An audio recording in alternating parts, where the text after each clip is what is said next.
الہاد کی جو اصل مارکیٹنگ ہے نا وہ ہمارے وہ علماء کے ویڈیوز کر رہے ہیں. صحیح گل ہے کہ جو کنفیوز کرتے ہیں. یہ بات کی بات یہ کی میں آپ کو بتاؤں, یہ جو ہمارے پاس چودھری ہیں نا بنے ہوئے ملحد, ان کی وجہ سے تو نہیں لوگ ملحد ہو رہے.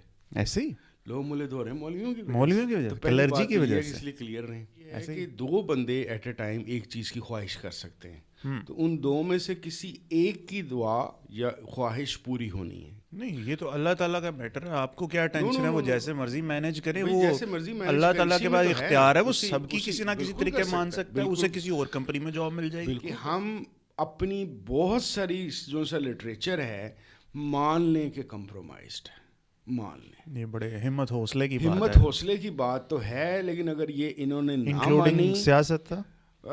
یس آپ ایک بات یاد رکھیں, ہر وہ نیا ترجمہ جو قرآن کا ہوتا ہے وہ ایک نیا فرقہ بنا رہا ہوتا ہے. تو حالانکہ اس سے تو میں اللہ کو ماننا شروع ہو گیا ہوا تھا, لیکن وہ حج پہ نہیں جانا چاہتا تھا. میری ماں نے کہا کہ نہیں تیرے ساتھ ہی جانا. اچھا, شیخ صاحب کی اصل میں نویکلی بات یہ تھی جو میں نے پہلے نہ دیکھی نہ سنی. شیخ صاحب رسول اللہ صلی اللہ علیہ وسلم کے علاوہ کوئی بات ہی نہیں کرتے تھے. کوئی تذکرہ غوثیہ کا قصہ نہیں, کوئی تذکرۃ الاولیاء کا قصہ نہیں, کسی بزرگ کا قصہ نہیں, کوئی خواجہ معین الدین چشتی نہیں, کوئی حجویری صاحب نہیں, کوئی بھی نہیں, صرف رسول کریم صلی اللہ علیہ وسلم. میں آپ کو بتا رہا ہوں 2006 میں شیخ صاحب کے پاس نہ جاتا, مجھے دونوں چیزیں نہیں تھی پتہ. ایم اے فلاسفی تھا, دنیا چاری ہوئی تھی, ہر طرح کے بزرگ رنگ برنگ ہر طرح سے ملا ہوا تھا, حج کیے ہوئے تھے, عمرہ کیا ہوا تھا, لوگوں سے کو میں جانتا تھا, کتابیں پڑھی ہوئی تھیں, لیکن نہیں تھی عقل. ٹھیک ہے, تو اب یہاں پہ جس کی طرح میں آپ کو لانا چاہ رہا تھا, آپ کو نہیں لگتا کہ ہماری اپنی ایگزسٹنس پر ذرا ڈاؤٹ فل ہو جاتی ہے؟ ہم شاید کہیں پہ سو رہے ہیں اور یہاں پہ ایگزسٹ کر رہے ہیں اس خواب میں. ایسا کچھ ہو سکتا ہے, ہم زندہ بھی ہیں کہ نہیں؟ ابھی دیکھیں بات یہ ہے کہ ہو سکتا ہے میں اپنی زندگی گزار چکا ہوں. صحیح ہے. اچھا سر, ایتھیسٹ خدا تعالیٰ کے منکر ہیں, موت کے منکر نہیں ہیں. ہو نہیں سکتے نا. موت سے ڈرنا چاہیے سر. میں بہت زیادہ ڈرتا تھا, مجھے فوبیا تھا, اب نہیں ڈرتا. جنہوں ڈر نہیں نا وہ دھڑلے نال پھیرتا ہے. ٹھیک ہے, جو دیندار بندہ ہے نا, سو کالڈ دیندار, وہ ڈرپوک ہی بیٹھا رہ جاتا ہے. ہاں, وہ ہمیں دلیر ہونا چاہیے, دیندار بندے کو دلیر ہونا, دیندار بندہ ڈرپوک ہو گیا. دیکھیں اے سوال ایک اہل حدیث نو ہو رہا ہے, اے گل یاد اپنے مسلک کو اینٹی نہ کھا لینا. اللہ معاف کرے, میں اہل حدیث نہیں ہوں, میں کوئی بھی میرا مسلک نہیں ہے. السلام علیکم میرے فیلوز, ویلکم ٹو ایف کے پوڈ کاسٹ. آج کی پوڈ کاسٹ اس لیے بھی یونیک ہے کہ ہم اس کے ساتھ ساتھ مچھلی بھی کھائیں گے, چائے بھی پیتے رہیں گے. بات ہم نے جو لاسٹ ٹائم سر چھوڑی تھی نا عمر بھائی, وہ تھی دعا. دعا کے بارے میں آپ بتانے لگے تھے کہ بڑا ڈیٹیلڈ طلب قسم کا ٹاپک ہے. کیا ہوتی ہے یہ, اس سے تقدیر بدلتی ہے کہ نہیں بدلتی؟ اچھا, میرے لیے نا دعا جو سی ہے ایک بڑا اور سینسٹیو موضوع اس لیے ہے کہ میں یہ سمجھتا ہوں کہ دعا ایک ہائٹ آف کنیکشن ہے اللہ کریم کے ساتھ. یہ گزارش ہے, عرض ہے کہ میرے چاہے تقدیر میں کوئی چیز ہے, چاہے میرے اعمال کی وجہ سے کچھ ہو رہا ہے, آپ اللہ تعالیٰ سے ریکویسٹ کرتے ہیں کہ پلیز انٹروین اور میرے یہ حالات ٹھیک کریں. ٹھیک ہے. سینسٹیوٹی اس کے اندر یہ ہوتی ہے کہ ہو سکتا ہے کہ میری جو دعا ہے وہ آپ کو نیگیٹیولی امپیکٹ کرے, یعنی کہ رولز یا ریگولیشنز میرے لیے بائی پاس کیے جائیں اور کوئی انہونا کام کر دیا جائے, لیکن میں کوئی ایسی چیز مانگ رہا ہوں جو آپ بھی مانگ رہے ہوں. نہیں, وہ پازیٹیو چیز بھی تو ہو سکتی ہے. نہیں ہو سکتی ہے, لیکن یہ ہے کہ دو بندے ایٹ اے ٹائم ایک چیز کی خواہش کر سکتے ہیں, تو ان دو میں سے کسی ایک کی دعا یا خواہش پوری ہونی ہے. ایک تو اس میں یہ سینسٹیوٹی یہ ہے, ایک کو ناراض کرنا پڑے گا, ایک کو ناراض کرنا پڑے گا, یا بلکہ مایوس کرنا پڑے گا کہ اس کی دعا قبول نہیں ہوئی. اچھا. دوسری یہ ہے کہ یہ ایک قسم کا ایک کمپٹیٹیو انوائرمنٹ بھی ڈیولپ کر سکتی ہے. اگر ایک لارجر گروپ کے اندر بات ہو رہی ہے کہ مثال کے طور پر کسی کارپوریٹ سیکٹر کے آفس کے اندر 2-3 بندے اپلیکنٹ ہیں کسی ایک پوزیشن کے لیے, اور وہ ایک تقریباً ایک قسم کی ہی صلاحیتیں رکھتے ہیں, ان میں سے کسی ایک کی دعا قبول ہونی ہے اور اس نے اس پوزیشن کو اچیو کرنا ہے یا اس کو مل جانی ہے. نہیں یہ تو اللہ تعالیٰ کا میٹر ہے, آپ کو کیا ٹینشن ہے, وہ جیسے مرضی مینیج کرے, بھائی وہ جیسے مرضی manage اللہ کرے, تعالیٰ اسی کے میں پاس تو اختیار ہے, وہ اسی- سب کی اسی- کسی نہ کسی بالکل طریقے کر مان سکتا ہے, سکتا ہے, اسے بالکل- کسی اور کمپنی میں جاب مل جائے گی, بالکل کر سکتا ہے, شاید بالکل اس کو کر better سکتا ہے, مل جائے اور لیکن دونوں کو میں شاید. بات کر رہا ہوں اس وقت ایک پوائنٹ آف ٹائم کے اندر جس کے اندر یہ ڈیسیژن ہونا ہے, تو that is why it's a sensitive matter. میں دعا کو بالکل مانتا ہوں, اس وجہ سے کہ حدیث شریف کے اندر بھی ہے اس بات کا کہ بہت ساری چیزیں جو تقدیر میں ہوتی ہیں ان کو بھی بدلا جا سکتا ہے تقدیر سے, دعا سے. اچھا.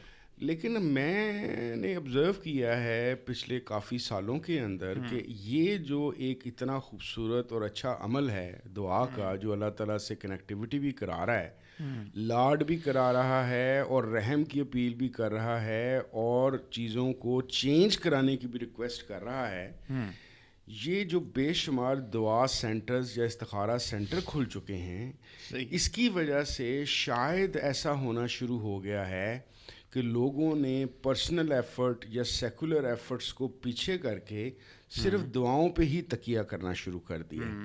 یہاں پہ میں خاص طور پہ ایک ذکر کروں گا جس ایک سلسلے سے میں متعارف ہوا. اس سلسلے کے جو مریدین ہیں وہ بڑے فخر سے کہتے ہیں کہ بھی ہمیں تو کوئی کام کرنا ہی نہیں پڑتا, ہم تو ویلے بیٹھے رہتے ہیں, اپنے پیر صاحب سے دعا کراتے ہیں اور کام ہو جاتا ہے. یعنی کہ ہماری چاہے پروموشن ہے, چاہے ہمارا نیا کاروبار ہے, چاہے ہمارے کوئی نئی گاڑی لینی ہے, اس کے لیے ہمیں ایفرٹ نہیں کرنی پڑتی. ہو جاتا ہوتا ہوتا ہے.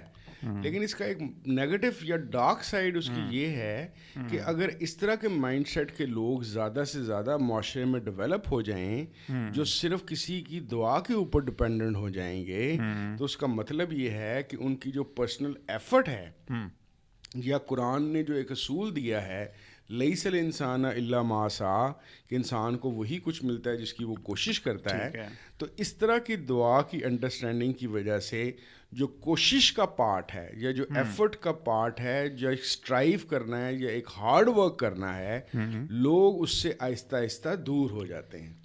میری انڈرسٹینڈنگ یہ کہتی ہے کہ جو بھی اگر اصل میں کوئی صاحب دعا ہے, کوئی پیر صاحب ہیں, کوئی شیخ صاحب ہیں, ان کو چاہیے کہ اپنے مریدوں کے اندر دونوں طرح کی چیزوں کو رکھیں. دعا کو ضرور بات بتائیں, دعا کا یہ ضرور کریں کہ دعا کی وجہ سے اللہ تعالیٰ سنتا ہے, لیکن یہ بتاتے ہوئے یہ ساتھ یہ بھی بتائیں کہ ایک پرسنل ایفرٹ بھی ضروری ہے. How I learn this thing, کہ یہ ایک کمبینیشن ہے. 1993 کی بات ہے, ان دنوں میں سید سرفراز شاہ سے جو میری 5-6 ملاقاتیں ہوئی ہیں, مفتی صاحب کے کہنے پہ جواب, ان سے ایک ملاقات ہوئی. میں ان دنوں CSS کے امتحان دینا چاہ رہا تھا اور کامیاب ہونا چاہ رہا تھا, سرکاری افسر بننا چاہ رہا تھا. تو میں شاہ صاحب کے پاس دعا کے لیے گیا اور ان کو میں نے کہا کہ جناب آپ دعا کریں میں CSP آفیسر بن جاؤں. شاہ صاحب نے مجھے آگے سے یہ کہا کہ دعا سے زیادہ تیری توجہ محنت کی ضرورت ہے کہ تو وہ تو کر. اور کیونکہ واقعی میں پڑھ رہا نہیں تھا, میرے ذہن میں بھی یہی جو تمنا تھی کہ مجھے بغیر پڑھے بغیر ایفرٹ کیے شاہ صاحب کی دعا کی وجہ سے بس میں CSP بن جاؤں. تو سنس دین میں دعا کو ایک ایسی پریکٹیکل چیز سمجھتا ہوں کہ جو آپ کی ذاتی کوشش پلس خدائی سپورٹ ہے. لیکن معاشرے کے اندر میں نے جتنے مذہبی لوگ دیکھے ہیں اور خاص طور پہ روحانیت یا طریقت سے منسلک لوگ دیکھے ہیں, میں یہ دیکھتا ہوں کہ ان کے اندر ایک پارٹ رہ جاتا ہے, دعا کے ذریعے سے کوئی انہونی ہو جائے اور ان کی اپنی پرسنل ایفرٹ کو وہ چھوڑ دیتے ہیں. دیٹ از وائی دعا جیسی اتنی خوبصورت اور اتنی اہم چیز کا مس یوز ہو رہا ہے اور لوگ بیسیکلی زومبیز بن رہے ہیں. میں ان کو زومبیز کہتا ہوں کہ یہ چلتے پھرتے مردہ ہیں, کیونکہ یہ کام تو کوئی کرنا ہی نہیں چاہتے. یہ چاہتے ہیں کہ صبح اٹھیں اور یہ دعا مانگیں اور ان کو اس دن کا رزق مل جائے, اس دن کی چیزیں مل جائیں اور یہ دوبارہ سے سو جائیں. سو دیٹ از وائی لوگوں کو یہ بات سمجھانی بہت ضروری ہے کہ اٹس اے کمبینیشن. یہ صرف معجزے کے انتظار کے اندر اپنا بیڑا غرق نہ کریں. بٹ سر کئی دفعہ بندہ بڑا برا پھنستا ہے اور تو بڑے کرنی والے بابے ہوتے ہیں, انہوں نے کل جا کے سے ریکویسٹ کری دی ہے کہ یار سانو کڈو. میں مانتا تو ہوں بڑا ضروری میرے بھی ہو ساتھ جاتا بے شمار ہے. دفعہ ہوا ہے. ہوتے ہیں, میں یہ بات کا تو انکار کر ہی نہیں رہا کہ صاحب دعا نہیں ہوتے یا دعائیں قبول نہیں ہوتے, کرانی چاہیے, کرانی چاہیے, عادت نہ بناؤ, عادت بھی بنا لو, لیکن اپنی پرسنل ایفرٹ تو نہ چھوڑو. یعنی کہ وظیفے پڑھ کے اور دعائیں کرا کے بیٹھے رہو گھر کے اندر. کرامات میں ضرورت ہی نہیں ہوتی پرسنل ایفرٹ کی, تو پرسنل ایفرٹ کہاں سے آئی ہے. میں اس کی سب سے بڑی, دیکھیں ہمارے لیے ہر چیز کے لیے جو بیسٹ ایگزامپل ہے, جس کا قرآن جس پہ مور لگاتا ہے, وہ رسول کریم صلی اللہ علیہ وسلم کی ذات کے اوپر ہے. ان سے زیادہ دعا اس کی قبول ہونی تھی, لیکن انہوں نے غزوات یا جنگیں لڑیں, ان کے دانت مبارک شہید ہوئے, انہوں نے فاقے کاٹے, انہوں نے پیٹ پہ پتھر باندھے. دیٹ مینس کہ رسول کریم صلی اللہ علیہ وسلم کی ذات مبارک سے ہمیں یہ بات پتہ چلتی ہے کہ اللہ پہ تکیہ ہونا, اللہ پہ ایمان ہونا, دعا کا سہارا ہونا انتہائی ضروری ہے. لیکن اس کے ساتھ ساتھ جو ہیومن ایفرٹ ہے اس کو نہیں چھوڑنا. میں جس خدشے کی طرف یا جس پرابلم کی طرف اشارہ کر رہا ہوں, مجھے ایسا لگ رہا ہے کہ کرامتی بابوں کے کلچر کی وجہ سے ہمارے معاشرے کے اندر, یا کم از کم ان کے جو ہلکا اثر ہے اس کرامتی بابے کا, اس کے اندر پرسنل ہیومن ایفرٹس ختم ہوتی جا رہی ہیں. نہیں, کرامتی بابوں کو بلیم نہ کریں. میں بتاؤں میرا دعا سے پہلا کیا وہ ہے, 3 بندے کے پتہ نہیں 5 بندے پھنس گئے غار میں اور آگے پتھر آ گیا. سب نے کہا اپنے اپنے نیک اعمال یاد کرو. کسی نے جا کے پتھر کو تکا تو نہیں تھا لگایا, ٹھیک ہے, تو کسی ایک کی دعا قبول ہوئی تھی اور ایک دم سے پتھر سرک گیا تھا. تو یہاں سے بچوں کو from the very travel time پہ یہ بتا دیا جاتا ہے کہ دعا یہ کر سکتی ہے. یہی تو یہ اسکول فیکٹری بن رہا ہے اس چیز کی. بن سکے پیچھے میں جو پچھلی نشست کے اندر آپ سے بات کر رہا تھا کہ ہمارا لٹریچر ہمارا بیڑا غرق کر رہا ہے, وہ یہی والے تو واقعات ہیں. یعنی کہ یہ لوگ دوسرے بزرگوں کے تو واقعات سنا رہے ہیں, صحیح ہے, یا دوسرے کہانیاں تو سنا رہے ہیں کہ پتھر جو ان سا تھا دعاؤں سے ہی صرف ہل گیا, لیکن یہ کیوں نہیں بتا رہے کہ رسول کریم صلی اللہ علیہ وسلم کا طریقہ کار کیا تھا, وہ کیا کرتے تھے, ان کا جو ان سے اسوہ حسنہ کیا تھا. صحیح ہے. ہمیں ان بچوں کو یہ بتانا ہے کہ ہمارے لیے جتنا مرضی بھی کوئی دلچسپ اور عجیب و غریب واقعہ ہو, ہمارے لیے لائن آف ایکشن صرف اور صرف وہ ہوگی جو رسول اللہ صلی اللہ علیہ وسلم کی ہے. اور رسول اللہ صلی اللہ علیہ وسلم کے ہاں اس طرح کی چیزیں آپ کو پائی ہی نہیں جاتی. اس کی طرف میں اشارہ کر رہا ہوں. بالکل ٹھیک ہے. ایتھیسٹ بھی دعا کرتے ہیں, کلچرلی کر لیتے ہوں گے, لیکن جن 1-2 پیور ایتھیسٹ کو میں جانتا ہوں, گورے ہیں, وہ تو نہیں کرتے.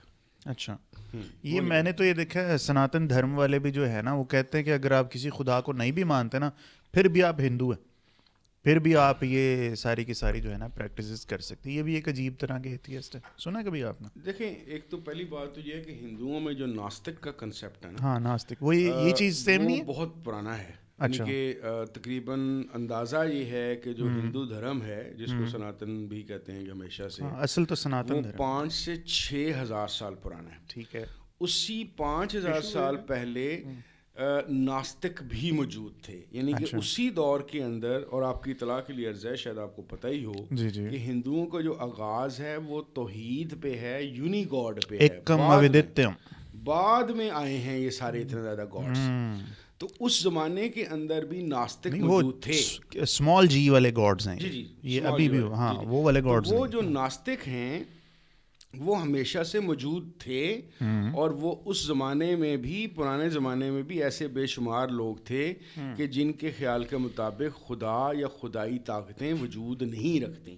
صحیح ہے. تو جو سا دعا کا کنسیپٹ ہے یہ تو مذہب کے ساتھ شروع سے ہے. یعنی کہ جب میتھالوجی کا دور تھا, مذہب سے بھی پہلے, تو ہم تب بھی دیوی دیوتاؤں یا چڑیلوں یا جنوں بھوتوں کا جو ہم نے امیجنیشن بنائی ہوئی تھی, ہم ان سے مدد مانگتے تھے. تو مدد مانگنے کے لیے آپ کا کسی ایک خاص ازم یا کسی خاص پرٹیکولر ریلیجن سے تعلق ہونا ضروری نہیں ہے. اب مانگ سکتے ہیں, لیکن جن پیور ایتھیسٹ کو, کیونکہ زیادہ تر جو پاکستانی ایتھیسٹ ہیں وہ تو میری کتاب کے مطابق صرف ریئیکشنری لوگ ہیں, وہ کتابی طور پہ یا علمی طور پہ وہ ایتھیسٹ نہیں ہیں.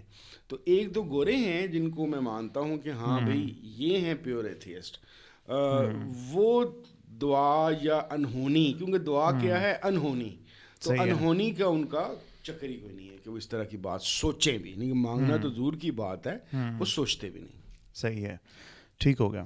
اچھا سر، میرا یہ نہ ماننا ہے بلکہ میری آبزرویشن ہے کہ جتنے بھی اس وقت ایتھیسٹ ہیں نا، وہ لوگ قرآن پاک سے چیزیں کم نکالتے ہیں، روایات سے زیادہ نکالتے ہیں، اور احادیث سے زیادہ نکالتے ہیں. ٹھیک ہے، اور ہم لوگوں کا المیہ یہ ہے، ہم مطلب مسلمانوں کا، کہ بجائے اس کے کہ وہ اگر بات کوئی ٹھیک بھی کر رہے ہیں، ہم اپنی کوئی تصحیح کریں، ٹھیک ہے، ہم ان کے ساتھ لڑ پڑتے ہیں. بہت سے ایسے میٹر ہیں، یعنی اگزامپل، اب میں پتہ نہیں آپ کا ایگری کرنا ضروری نہیں، بٹ وہ ایک بندہ 100 قتل کر کے بھی بچ جاتا ہے. ٹھیک ہے، بڑا مشہور قصہ ہمیں بتایا جاتا ہے.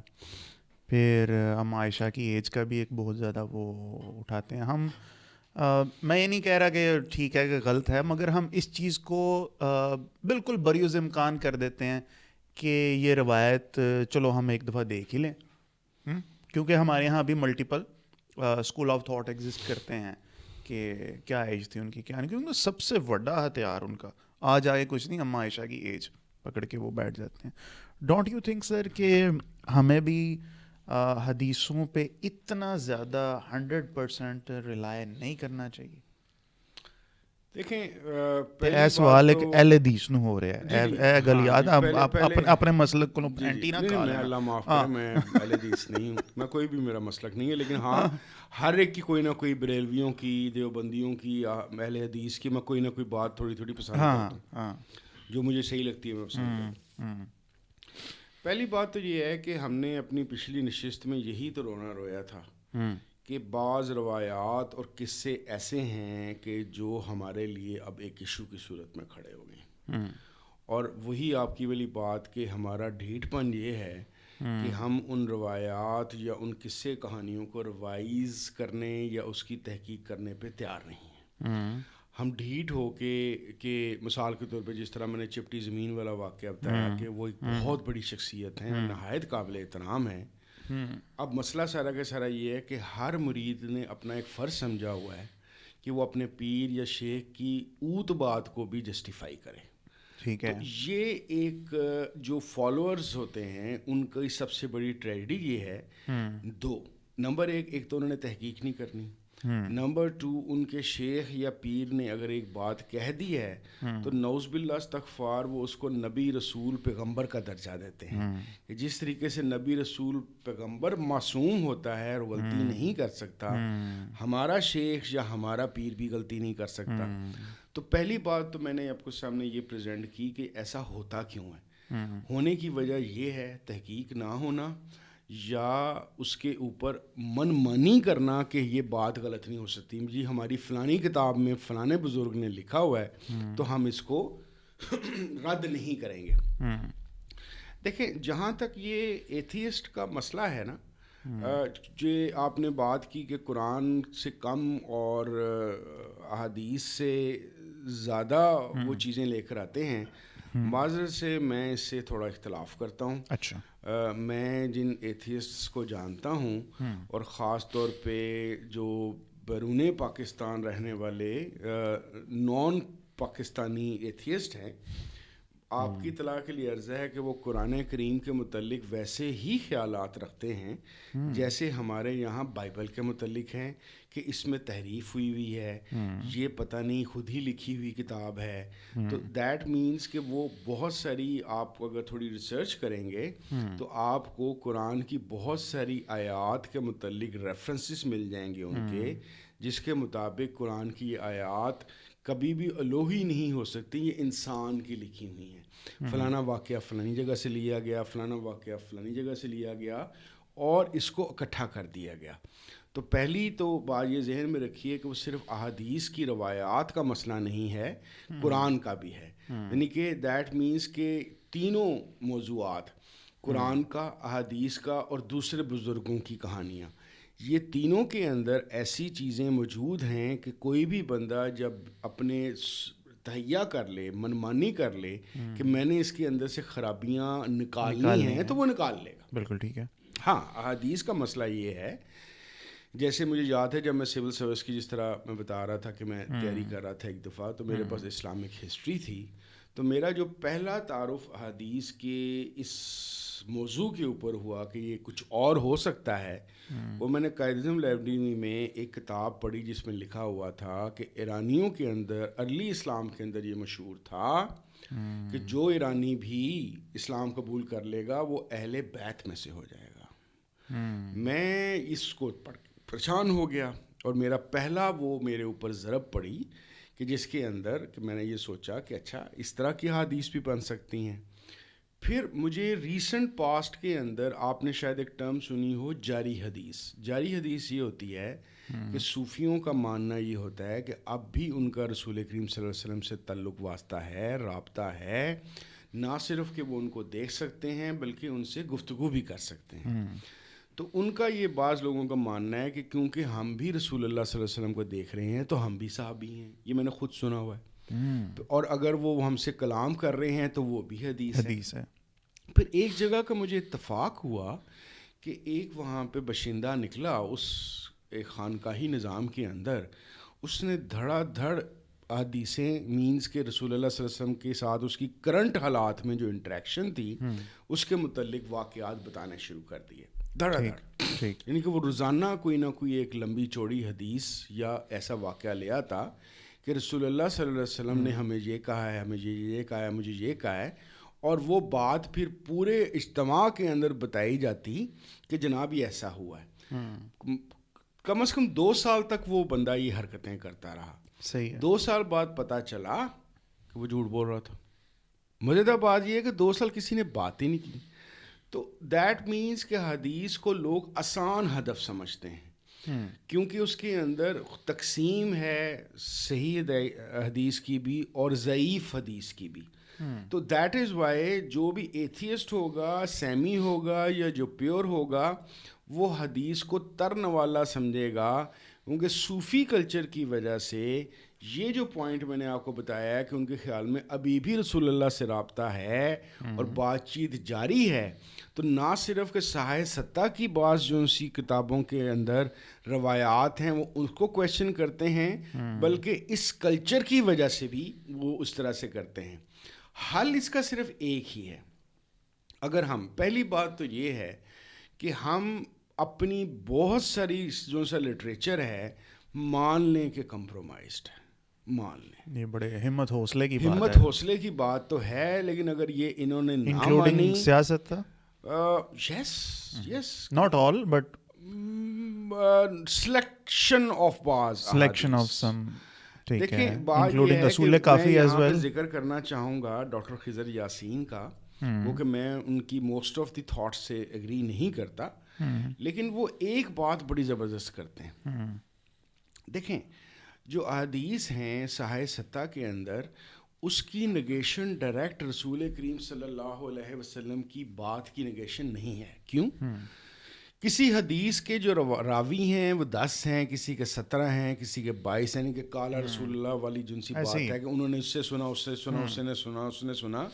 تو جب کوئی بندہ حدیث کی بات کو رد کر رہا ہے یا اس پہ سوال اٹھا رہا ہے تو وہ نعوذ باللہ استغفار رسول کریم صلی اللہ علیہ وسلم کی بات پہ اعتراض نہیں کر رہا یا اس کی نگیشن نہیں کر رہا، بلکہ وہ یہ کہہ رہا ہے کہ ان راویوں سے، کیونکہ یہ راوی تو پیغمبر نبی رسول نہیں تھے، یہ تو عام انسان تھے، غلطی ہو سکتی ہے، ایک صحابی تھے، پھر تابعی آئے، پھر تبع تابعی آئے، پھر اس کے بعد 200-300 سال بعد تو کتنی نسلیں گزر گئیں۔ ٹھیک ہے، تو اس کے اندر ہمیں تھوڑا سا حوصلہ کر کے اس کو تحقیق کر لینی چاہیے۔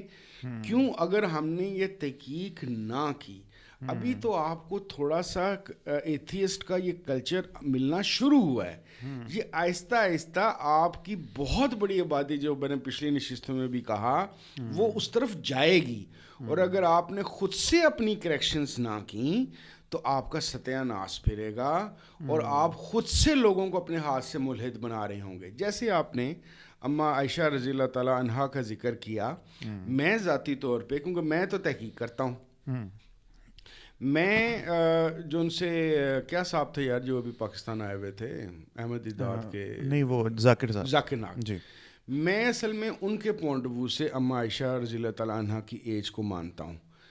حضرت کیا مانتے ہیں؟ 19 سال. 19. اچھا وہ 19 مانتے ہیں. 19 ہے اور وہ باقاعدہ ریفرنسز کے ساتھ پروف ہے. اسی طریقے سے جو جوید احمد غامدی ہیں وہ بھی 19 سال ہی مانتے ہیں. دیکھیں ان کے لیے جو پیڈوفیلیا ہے, آپ کو ہمارا سب سے پہلے ایتھیزم کا نا ایک بات میں آپ کو اصول کی بتاؤں جی. دیکھیں ہمارے ایتھیسٹ کو کیوں میں سیمی یا سوڈو ایتھیسٹ کہتا ہوں. بیسیکلی جو ایتھیزم کی جو پیورٹی ہے وہ ویسٹ کے پاس ہے. اس کی وجہ کیا بنی؟ اس کی وجہ یہ بنی کہ بائبل کے متعلق تو ویسے ہی کوئی یہ نہیں کہتا کہ یہ الہامی ایز اٹ از کتاب موجود ہے, بلکہ بہت ساری صفحات یا چیپٹرز اس کے بعد میں لکھے گئے. بیسیکلی یہ سارے کے سارے ہمارے جو سے دیسی ایتھیسٹ ہیں یہ امپریس ہیں ویسٹ کے ایتھیسٹ کے ساتھ. اور جو ہمارے ویسٹ کے ایتھیسٹ ہیں وہ کیونکہ بائبل ایک پروف شدہ تحریف شدہ کتاب ہے, دیٹ از وائی وہ ان اصولوں اور ان چیزوں کی بات کرتے ہیں. صحیح. یہ اس کی کاپی کرتے ہوئے یعنی کہ ایک قسم کی نقالی کرتے ہوئے ایتھیزم کی بات کرتے ہیں, اور ان کی اپنی بات بھی بڑی کمزور ہے, یعنی کہ یہ سالڈ نہیں ہے. ان کو بہت ساری باتوں میں سیٹسفائی کیا جا سکتا ہے اگر یہ تحقیق کرنا چاہتے ہوں, صرف نیچے دکھانا نہ چاہتے ہوں. تو میں پھر سے ایک بات کہوں, میری صرف یہ اہل شریعت سے اور اہل طریقت سے اسلام والوں سے یہی ریکویسٹ ہوگی کہ please admit your issues, please admit your problems, کہ آپ کے لٹریچر کے اندر یہ مسئلہ ہے. اب قرآن کے اندر کیا مسئلہ ہے؟ ایک تو وہ ہے نا جس طرح ویسٹ میں بعض لوگ اس کو الہامی کتاب ہی نہیں مانتے. بھائی جان آپ کا قرآن شریف کا جو سب سے بڑا مسئلہ ہے وہ مختلف ادوار میں کیے ہوئے تراجم اور تفاسیر ہیں. ٹھیک ہے. ہر ترجمہ اور تفسیر یہ بتاتی ہے کہ میں فلاں بندے کے ترجمے اور تفسیر سے سیٹسفائی نہیں ہوں, میں اس لیے اپنا ترجمہ اور تفسیر کر رہا ہوں. اس کا مطلب کیا ہوا کہ جب میں ترجمہ کروں گا یا تفسیر کروں گا تو میں الفاظ کو بدلوں گا, الفاظ کو بدلنے سے کنسیپٹ بدلے گا. بالکل. دیٹ مینس کہ اگر آپ غور کریں تو قرآن جو عربی والا ہے وہ تو ایز اٹ از موجود ہے, اس کی حفاظت کا ذمہ اللہ تعالیٰ نے لیا ہوا ہے, اس میں کوئی تحریف نہیں ہو سکتی. لیکن ان تراجم اور تفاسیر کی وجہ سے سوری ٹو سے انڈائریکٹ تحریف ہو رہی ہے, کیونکہ ایک جس نے ترجمہ پڑھا وہ کسی اور چیز کو سمجھ رہا ہے, بی اسی بات کو کسی اور طریقے سے لے رہا ہے, سی کسی اور طریقے سے لے رہا ہے. دیٹ مینس کہ آپ کے قرآن کریم کے اندر بھی تراجم اور تفاسیر کی وجہ سے یہ مسئلہ موجود ہے. اسٹینڈرڈائزیشن نہیں ہو سکتی. دیکھیں جب یہ کتاب اردو میں جائے گی تو اردو کا ڈائلیکٹک یا محاورہ عربک نہیں ہے, وہ ڈفرنٹ کرے گا, ہو ہی نہیں سکتا, وہ قرآن پاک رہتا ہی نہیں. فارسی والا فارسی کے طریقے سے کرے گا. صحیح بات. اب یہاں پہ جو بڑے بڑے لوگ ہیں جنہوں نے انگریزی یا اردو میں ترجمہ پاکستان میں کیا, امین احسن اصلاحی اور جوید غامدی ایک ہی لڑی کے لوگ ہیں, لیکن بھائی جان کیا ان کا ترجمہ ایک جیسا ہے؟ نہیں ہے. تو دیٹ مینس کہ اس کے اندر کچھ چینج آئے گی. پڑھنے والا آپ کو کرنا یہ چاہیے, 2 تجاویز ہیں میری, بلکہ میری ریکویسٹ ہے, خدا کا واسطہ ہے, تمام مسلم امہ کو چاہیے کہ ایک انگریزی, کیونکہ انگریزی اب ایک ایسی زبان بن چکی ہے کہ جو ایک انٹرنیشنل کلیمڈ زبان ہے, خدا کا واسطہ ہے قرآن کا ایک انگریزی کا یونیفائڈ اسٹینڈرڈ رجسٹرڈ اپروو ترجمہ کر لو. دوسری چیز رسول کریم صلی اللہ علیہ وسلم کی سیرت پہ ایک یونیفائڈ رجسٹرڈ ان کی کتاب لکھ لو. ناممکنات میں سے یہ آپ نہیں کریں گے تو آپ کے جتنے, آپ ایک بار یاد رکھیں, ہر وہ نیا ترجمہ جو قرآن کا ہوتا ہے وہ ایک نیا فرقہ بنا رہا ہوتا ہے. ہر جو تفسیر ایک نئی ہو رہی ہوتی ہے وہ ایک نیا فرقہ بنا رہی ہوتی ہے. آپ آنے والے وقتوں میں جب آپ کو پتہ چلے گا کہ فلاں جگہ کوئی ایتھیسٹ بیٹھا ہے, آپ منہ چھپا کے بھاگ جایا کریں گے. اس کی وجہ یہ ہے کہ اے آئی کی وجہ سے بہت ساری چیزیں ٹریٹڈ بھی ہونی شروع ہو جائیں گی. ابھی ایک کسی پاگل کے بچے نے چیٹ جی پی ٹی کے اوپر پچھلے ہفتے قرآن کی آیت بنانے کی ایک کوشش کر لی ہے, تو اب آپ کو بہت ساری چیزیں ایسی ملنی شروع ہو جائیں گی. دیٹ از وائی اسلامک امہ کو او آئی سی کے لیول پہ قرآن کا ایک ترجمہ اور ایک رسول اللہ صلی اللہ علیہ وسلم کی سیرت پہ کتاب لکھنی بہت ضروری ہے, وگرنہ ایتھیسٹ کیا جو فی الحال آپ کے عام سادہ مسلمان بھی ہیں وہ آپ کے ہاتھ سے نکل جائیں گے. صحیح ہے, پھنساؤں آپ کو تھوڑا سا. قرآن پاک کو جب کہتے ہیں کہ آپ مانتے ہیں کہ اس میں کوئی چینجز, کوئی تحریف نہیں ہوئی, اب یہ میں پروف کرنا ہے ایک ایتھیسٹ کو, پر تو سائنس نال جوڑنا نہیں چاہتے, کیسے کریں گے؟ دیکھیں اس کا بڑا سمپل سا کام ہے, یہ تو بالکل سادہ سا کام ہے. ہماری بہت ساری لائبریریز کے اندر 1000 سال 1200 سال 1300 سال پہلے قرآن پڑھے ہوئے ہیں. آپ ان کا مخطوطہ پکڑ لیں اور آج کا قرآن میچ کر لیں, بس یہ تو کوئی بات ہی نہیں. کتنا پرانا قرآن اویلیبل ہے ہمارے پاس؟ 1200-1300 سال والا بھی ہے, حضرت عثمان والا بھی ہے. آپ مانتے ہیں کہ نبی پاک کی زندگی میں قرآن پاک کمپائل نہیں ہوا؟ نہیں ہوا. لیکن وہ انہوں نے رولز بتا دیے تھے. اچھا, دیکھیں وہ صرف نبی صلی اللہ علیہ وسلم ہی بتا سکتے تھے کہ کون سا حصہ کس کے ساتھ ہے, وہ بتا چکے ہوئے تھے. صحیح ہے. تو وہ اس کی جو ان سی ایک سیکوینس اور کلیکشن, اور عراب تو خیر بالکل ہی بعد میں ہوئے حجاج بن یوسف کے زمانے میں جا کے, تو ہمیں رلائے کرنا پڑے گا کیونکہ قرآن کہہ رہا ہے کہ اس کی حفاظت اللہ تعالیٰ کرے گا تو ہو جائے گا. باقی جو میچنگ ہے کہ اس میں تحریف ہوئی ہے یا نہیں ہوئی, یہ تو بڑی عام سی بات ہے, یہ تو بڑے آرام سے ہو جائے گی. کیونکہ ایون کراچی کے اندر میں ایک اپنے کسی کام کے سلسلے میں نیشنل میوزیم میں گیا تھا, اس میں 600 800 900 سال پرانے قرآن پڑے تھے. کسی قرآن کو پکڑ لیں اور اس کو میچ کر لیں, وہ ویسے ہی ہے. کیا قرأت کا ڈفرینس ایگزسٹ کرتا ہے؟ میں نے لکھنے کی حد تک دیکھا, کیا دیکھا ہے آپ نے؟ قرأت پڑھنے کا نا, نہیں مطلب زیر زبر کا فرق ہے, ارجلکم ارجلکم وہ ہے نا فرق, تو تھوڑا سا پڑے گا اس وجہ سے کہ جو ہم تو عربی کو عربی سمجھتے ہیں نا, تو ابھی اگر آپ اپنے موبائلز پر آپ میں دیکھیں تو اس کے اندر آپشن آئی ہے یو اے کی عربی, سعودی عرب کی عربی, یمن کی عربی. ہر ایک کا محاور اور ڈائلیکٹ جو ان سے تھوڑا تھوڑا فرق ہے. دیٹ از وائی تو حضرت عثمان کے دور تک اس کو ایک جگہ کیا گیا تھا, اور حجاج بن یوسف حالانکہ وہ بڑا عجیب و غریب آدمی تھا, اس نے عراب لگائے اس لیے تھے کہ عربی کے اندر بہت زیادہ ڈائلیکٹس ہیں, تو وہ والا ڈائلیکٹ جو ہم نے رسول اللہ صلی اللہ علیہ وسلم سے سنا اس کو محفوظ کر لیا جائے. کیونکہ زبر زیر سے آپ کو پتہ ہے عربی اس طرح کی زبان ہے کہ وہ مطلب اور سارا سینس ہی چینج ہو جاتی ہے, تو وہ اس کو کر لیا گیا تھا, بندوبست کر لیا گیا تھا. بالکل ایسے ہی. سر آپ کا ایک ٹائم آف ایڈورسٹی آپ کے اوپر ایک گزرا ہے 2004 5 6 آپ وہ بتاتے ہیں, تو اس دوران آپ غالباً اپنے اس سے اسٹرے ہوئے, جبکہ میں نے سنا کہ آپ کہیں 92 میں حج بھی کر چکے تھے. ہاں 92 میں پہلا حج اور 2002 میں دوسرا. تو سر اتنا ماشاء اللہ آپ حرم سے بھی ہوا ہے, مناسک بھی ادا کر رہا ہے, تو ہاں بات پتہ ہے کیا ہے, دیکھیں ایک تو میرا اب ماننا ہے ہر چیز کا ایک وقت ہوتا ہے, یہ آپ نے جملہ سنا ہوگا. ہوتا یہ ہے کہ جس طریقے سے بایولوجیکل ایولیوشن ہو رہی ہوتی ہے نا, اس طریقے سے کریٹیو ایولیوشن ہو رہی ہوتی ہے. جس طرح کی میری اسپیشی یا میرا ایک مزاج تھا, اللہ تعالیٰ مجھے مختلف جگہوں سے گزارتا گیا. صحیح ہے. میں مختلف لوگوں سے ملا, مختلف مزاج کے لوگوں سے ملا. صحیح ہے. میں حج پہ بھی مجھے کیونکہ میں تو جانا ہی نہیں چاہ رہا تھا, میری ماں مجھے زبردستی لے کے گئی, میں تو جانا بھی نہیں چاہتا تھا. تو حالانکہ اس سے تو میں اللہ کو ماننا شروع ہو گیا ہوا تھا, لیکن میں حج پہ نہیں جانا چاہتا تھا. میری ماں نے کہا کہ نہیں تیرے ساتھ ہی جانا ہے. تو لیکن مجھے ادھر کوئی خاص کچھ بھی نہیں ہوا. میں نہیں جھوٹ بولوں کہ میں رو پڑا اور یوں ہو گیا, نو نتھنگ ایلس. بالکل دیٹ واز اے سمپل, میں صرف اپنی ماں کا دھیان رکھتا تھا اور نماز پڑھتا تھا, اور اس کے علاوہ نماز کے ٹائم کے علاوہ جو سا تھا, بعض دفعہ میں قرآن پڑھتا رہتا تھا کہ چلو مختلف ٹرانسلیشنس پڑھ کے دیکھتا ہوں. باقی میں گھومتا پھرتا سگریٹ پیتا رہتا تھا. تو ٹو بی ویری آنیسٹ, حج کرنے کے باوجود نو روزہ نو نماز میں ویسے ہی تھا. اور پھر 2002 میں بھی میری والدہ نے ہی مجھے کہا تھا کہ تو نے چلنا ہے, تب بھی میں گیا. صحیح. تو مجھے کوئی اثر نہیں ہوا. تو اس کی وجہ بڑی سمپل سی ہے, یہ مجھے 92 کے اندر ایک چیز اندازہ ہوئی. 92 کے اندر جب میں پہلی دفعہ ادھر گیا تو آپ کو پتہ ہے وہاں پہ جو سعودی گورنمنٹ ہے اب تو خیر تھوڑی سافٹ ہو رہی ہے, لیکن اس وقت تو بالکل ہی پیور اہل حدیث تھی, اس کو فالو کرتی تھی, اسٹرکٹ تھی.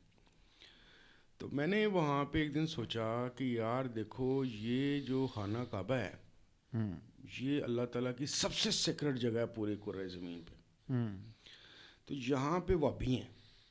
صحیح. دیٹ مینس کہ اللہ تعالیٰ کا جو سب سے پسندیدہ ریلیجن ہے وہ وہابیت ہے.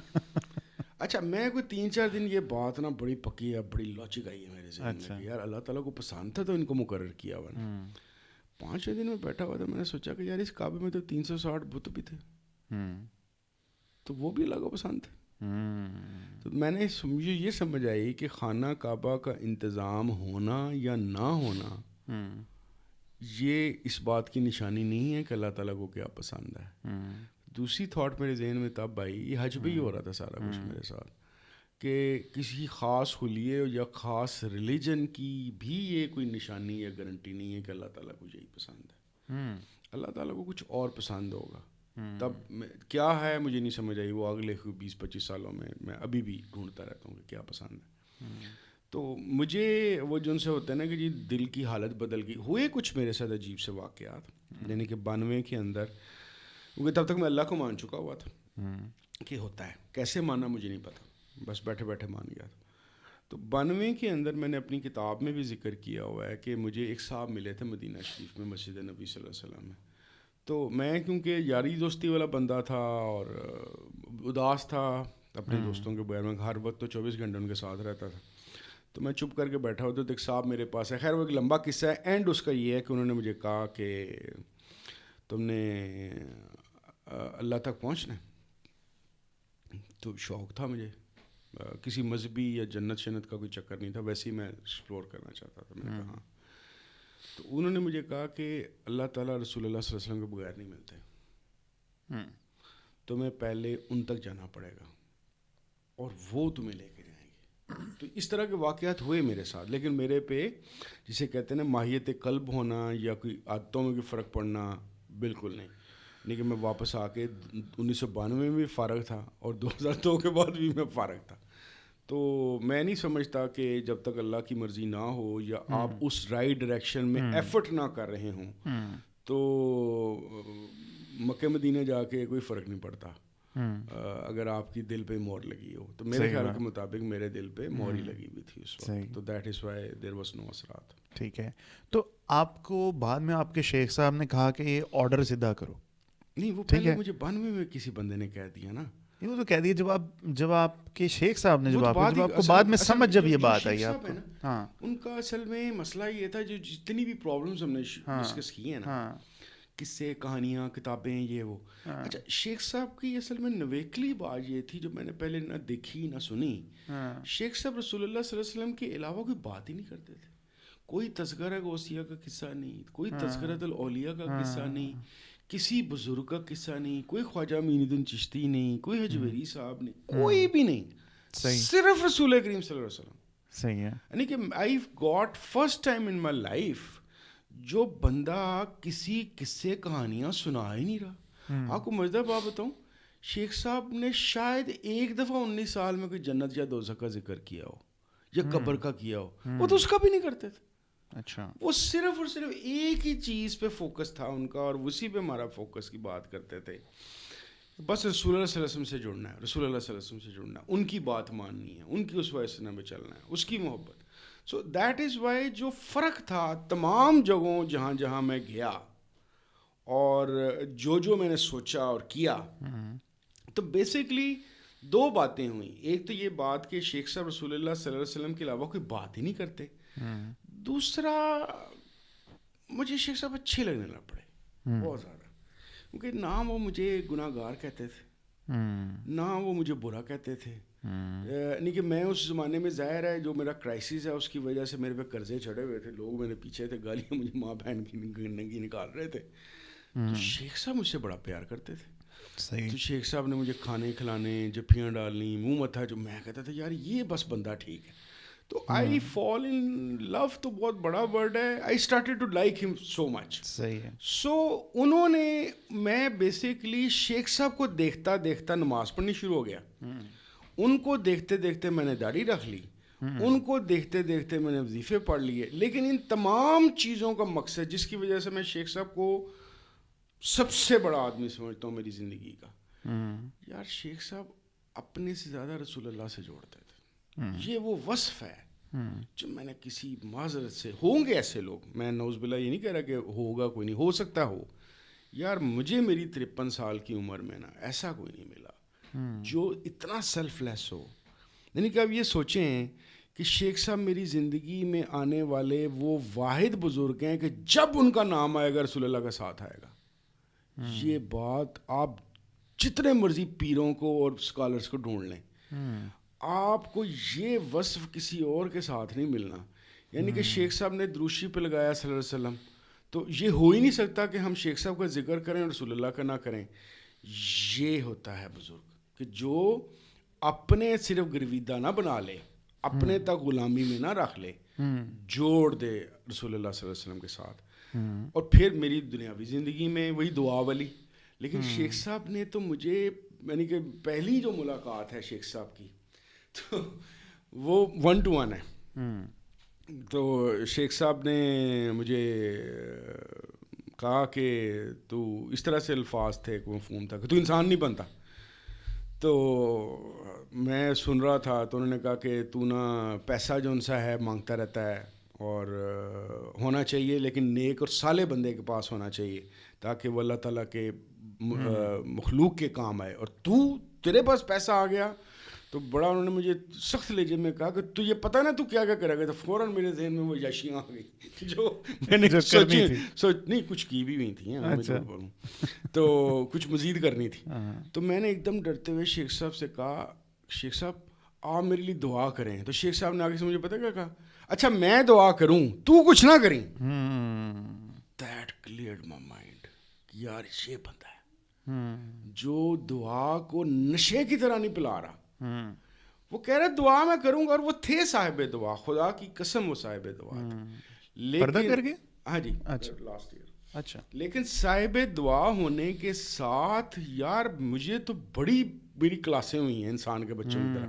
یعنی کہ یہ نوکری میں پہلی دفعہ ہوا ہے کہ میں کسی بینک میں 14 سال سے ہوں. یہ اللہ کی قسم صرف شیخ صاحب کے ساتھ کوئی وجہ سے مجھے ان کا ڈر ہے, کیونکہ میں ان کو جب کہتا تھا میں نے بینک بدلنا ہے, میں نہیں تو چلے جانا, میں نہیں تو چلے جانا, تو میری کلاس ہوتی تھی چپ کر کے بیٹھا رہا.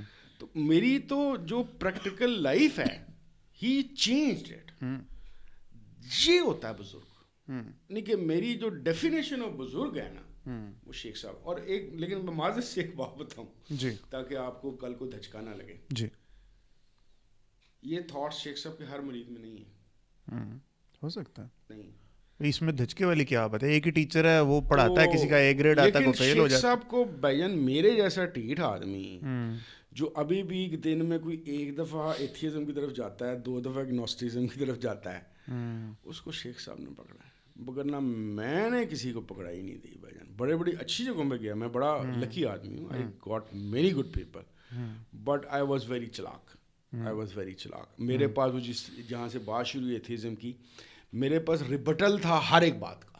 اچھا, میں نے انٹرویو آپ کر رہا ہوں, پوچھنے کا مقصد ہی یہ تھا, میرے حلقہ احباب میں میرے دوستوں اور وہ سن رہے انہیں پتہ ہے میں کیا کہہ رہا ہوں, وہ کہتے ہیں کہ میرا یہ مسئلہ ہے کہ فہد ہر چیز کا کوئی نہ کوئی اینٹیڈوٹ نکال لیتا ہے, کوئی فلاسافیکل کوئی بات کوئی نکال لے گا, کوئی ہسٹوریکل چیز, کوئی آیت کوٹ کر دی, کوئی حدیث نکال دی, ہر چیز کو ریبٹل کرنے کی ایک عادت, ہر چیز پہ شک کرنے کی ایک عادت. تو میں بھی کبھی کبھی سوچتا ہوں یار عقل نہ ہوندی تو موجہ ہی موجہ ہوندیاں نا, ٹھیک ہے. اس کے برعکس جو ہمارے قریبی دوسرے دوست ہیں وہ چپ کر کے جاتے ہیں, تبلیغی جماعت کا چلا لگا کے آتے ہیں, نماز پڑھتے ہیں, داڑھی رکھتے ہیں, زندگی کو سمپل رکھا ہے, انہوں نے زیادہ سوچتا ہی نہیں ہے جیسے ہمارے سارے پٹھان بھائی ہیں, ٹھیک ہے. تو زندگی اگر اس طرح سے ہو جائے تو زیادہ بیٹر نہیں ہے کیا, زیادہ عقل مصیبت نہیں بن جاتی. سیریز کرنے کی کوشش کرنے لگا ہوں ٹائپس آف سائیکالوجی کے اوپر, نیورو سائنس کے, اس کو ریلیٹ کروں گا اسپرچولیٹی کے ساتھ. میں چاہ رہا ہوں لوگوں کو بتاؤں, سکھا دوں صحیح کہ کیسے دیکھتے ہیں. دیکھیں یہ جو بات آپ نے کی نا, ایک بات یاد رکھیے, ٹائپ آف پرسنالٹی ایک جیسی تو ہوتی نہیں. بعض لوگ ہوتے ہیں سمعی نہ وطانا والے، سن لیا مان لیا. میں اس بات کو مانتا ہوں، میں یہ نہیں ہوں. قرآن سب سے بڑی حقیقت ہے جی، لیکن آپ صرف قرآن سنا کے مجھے مسلمان نہیں کر سکتے. میں کویسچن کروں گا. میرا مسئلہ ہے کویسچن. مجھے شیخ صاحب نے ہی سیٹسفائی کیا، وگرنہ میں سیٹسفائی نہ انسانوں ہوتا. تو شیخ صاحب مل رہے، ایک عام بندے کے لیے بتائیں نا. مل جائیں گے. میں آپ کو ایک چھوٹا سا فارمولا بتاتا ہوں. یعنی کہ بہت سارے لوگوں سے پوچھتے بھی، پچھلے تو میں نے ایک ویڈیو بھی کی ہے لیکن اس میں ایک چیز میں اسکپ کر گیا تھا، میں نہیں بتا سکا. میں آپ کی وسط سے بتا دیتا ہوں. دیکھیں، پہلی بات تو آپ یہ ذہن میں رکھیں کہ ہدایت صرف اور صرف اللہ تعالیٰ نے، کسی نے نہیں دی. بالکل انڈیڈ. چاہے آپ کو کوئی سچا پیر، شیخ کامل، کوئی اچھا عالم مل بھی گیا ہے تو وہ باتیں بتا سکتا ہے، آپ کا دل ایسے نہیں کر سکتا. وہ اللہ کیا ہے، اللہ کی اجازت ہوگی تو کر سکے گا، نہیں تو نہیں کر سکے گا. ٹھیک ہے. میرا ایک چھوٹا سا مشورہ ہے کہ جو بندہ بھی چاہتا ہے کہ وہ اس رستے پہ چلے یا اس کو یقین ملے، اس کو کلیئرٹی ملے، تو وہ اپنی زندگی میں ایک عادت بنا لے. جب تک اس کو یہ چیز مل نہیں جاتی، وہ روزانہ کے 2 نفل پڑھے اللہ تعالیٰ سے حاجت کے. صحیح. اور کوئی بھی اچھے استخارے کی دعا یا استخارے کا طریقہ پکڑ لے. صحیح ہے. اور اس میں صرف نوافل میں اور استخارے میں صرف ایک دعا اللہ تعالیٰ سے کرے کہ یا اللہ تعالیٰ میں کنفیوز ہوں، میں بعض دفعہ مسلمان، بعض دفعہ کافر ہوں، بعض دفعہ تو سمجھ آتا ہے، بعض دفعہ یقین ہو جاتا ہے کہ کوئی چکر نہیں ہے، تو میری رہنمائی فرما، میں کس طرف جاؤں. پھر اللہ تعالیٰ ڈائریکٹ آپ کے دل میں ڈال دے. وہ قادر ہے اس بات پہ، کسی بندے کے بغیر بھی ڈال سکتا ہے. کوئی بندہ آپ کو ملا دے.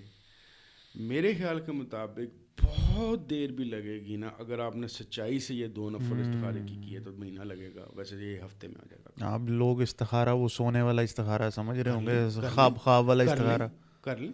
اچھا وہ بھی ٹھیک ہے. میں تو کسی استخارے، دیکھیں میں ایک استخارہ مناسب نہیں ہے اس پوڈ کاسٹ میں بتانا، میں تو کرتے ہی ہوں. لیکن یہ ہے کہ آپ کوئی بھی کریں، آپ بائسڈ نہ ہو نا کہ عمر وہیں نے بتایا یا فہد نے بتایا یا فلانے نے بتایا. آپ جو بھی استخارہ کرتے ہیں، ویسے بھی تو ہمارے ہر تیسرے گھر میں رشتے سے پہلے استخارے کی عادت ہے نا، اچھی بات ہے. تو وہ جو ان سے ہے، آپ کوئی بھی استخارہ کر لیں. اچھا، لیکن 2 نفل پڑھیں دبا کے اللہ سے. صرف ایک تیسرا کام اگر کر سکتے ہیں تو کر لیں، تاکہ ذرا کام سپیڈی ہو جائے. دسو. درود شریف پڑھا کریں کم از کم 100 دفعہ روز. ہاں جی. میں کیونکہ ایک وہ میں بتا دیتا ہوں درود شریف، کیونکہ شیخ صاحب جو درود شریف بتاتے ہیں وہ ایک ان کی مہربانی ہے کہ وہ آسانی سے پڑھا جاتا ہے اور چھوٹا سا ہے. وہ ہے صلی اللہ علیہ وسلم. بس یہ 100 دفعہ پڑھیں، 2 نفل پڑھیں، استخارہ کریں اور پھر دلیر ہو جائیں. اچھا. کوئی ڈرنے کی ضرورت نہیں. میں آپ کو پہلے بھی آپ سے پہلی ملاقات ہوئی تھی، ڈرنا نہیں ہے. سو واٹ، اللہ تعالیٰ کو کوئی یار نہیں آتا تو سمجھ. صحیح ہے، صحیح ہے. اچھا شیخ صاحب نے آپ کی اصل میں پرائیورٹیز سیدھی کروائی تھی نا، ٹھیک ہے، کہ نبی پاک صلی اللہ علیہ وسلم. اور مجھے اصل میں ٹھیٹ پنا میرا یہ تھا، میں کسی کی بات نہیں سنتا تھا. اچھا، ابھی تو سن رہے ہیں بڑی دیر سے، اس وجہ سے کہ شیخ صاحب نے عادت ڈالی. نہیں ہم کچھ ہیں بھی کامن. ہاں تو وہ اب سنتا ہوں. پہلے تو اب بھی اتنا بھی تابع دار ابھی بھی نہیں ہوا ہوا، لیکن یہ ہے کہ پہلے بہت زیادہ بدتمیز تھا، اب تھوڑا صحیح ہو گیا. تو انہوں نے یہ کیا میرے ساتھ. صحیح ہے. اچھا میں جو پوائنٹ آپ سے سر سیکھنا چاہ رہا ہوں وہ یہ ہے کہ نبی پاک صلی اللہ علیہ وسلم ہر چیز سے پہلے، ٹھیک ہے، اور ان کی حدیث ہے غالباً کہ وہ ایمان غالباً کامل نہیں ہوتا جب تک مال و دولت، ماں باپ، ہر ایک چیز زیادہ عزیز نہ ہو. اس کا ایکچوئل میں مطلب کیا ہے اس بات کا؟